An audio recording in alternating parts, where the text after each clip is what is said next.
क्या किया, जो गायत्री मंत्र है, ओम भूर्भुवः स्वः तत्सवितुर्वरेण्यम भर्गो देवस्य धीमहि धियो यो नः प्रचोदयात्, सबसे पहले उन्होंने गायत्री की मूर्ति बना करके स्थापित की। उन्होंने इस परंपरा को शुरू कर दिया। तो महात्मा नारायण स्वामी नाम के उनके बड़े प्रिय मित्र थे, वेदों के प्राकांड विद्वान, दोनों साथ मिलकर के प्रचार किया करते थे। तो महात्मा नारायण स्वामी ने देखा कि राम शर्मा जी ने ये क्या काम करना शुरू कर दिया, इनके पास भी जो है इस तरीके से भीड़ लग रही है। तो उन्होंने उनको पत्र लिखा कि आप इस तरीके से जनता को जैसे और लोग भ्रमित कर रहे हैं ऐसे आप भी कर रहे हैं। तो पंडित श्री राम शर्मा जी ने एक बहुत बढ़िया बात कही। उन्होंने कहा, महात्मा जी, ये जो भारत की जनता है ना, जिनका बौद्धिक स्तर बहुत निम्न है, इनका तो काम ही है ठगा जाना। हम यदि इनको नहीं ठगेंगे तो prophet Vijender is ready to cheat them. वो रेडी है। अगर हम नहीं करेंगे तो कोई पीरों पर, फकीरों पर, मजारों पर, मकबरों पर बैठने वाला मुल्ला जी तैयार बैठा है उसका झाड़ा लगाने के लिए। इसीलिए यदि हमारी फूंक मारने से ये व्यक्ति सनातन के धड़े से जुड़ा हुआ है तो कर लेने दो, इसका तो काम ही ठगा जाना है।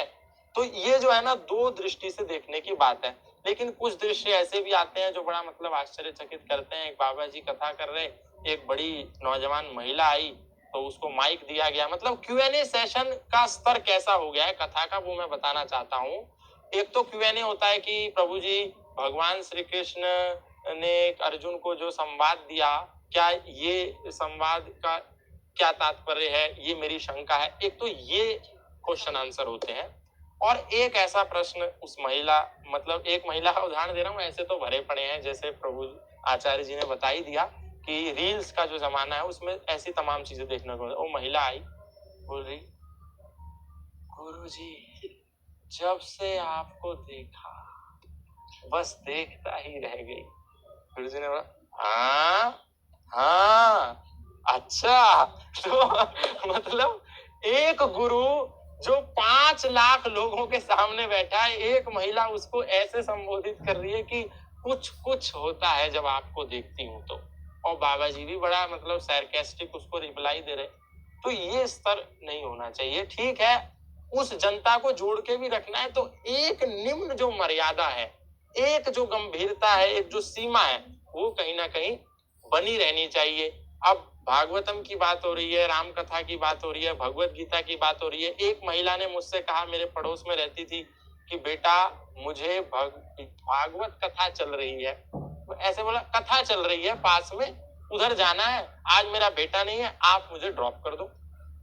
मैंने कहा ठीक है माता जी। उनको लेके गए।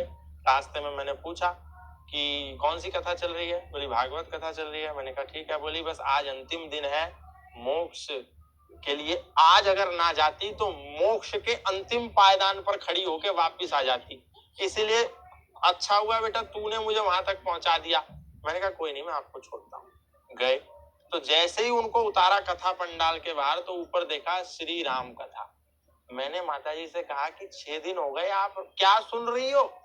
मतलब भागवत कथा में और राम कथा में तो संदर्भ और प्रसंग में ही जमीन और आसमान का अंतर है।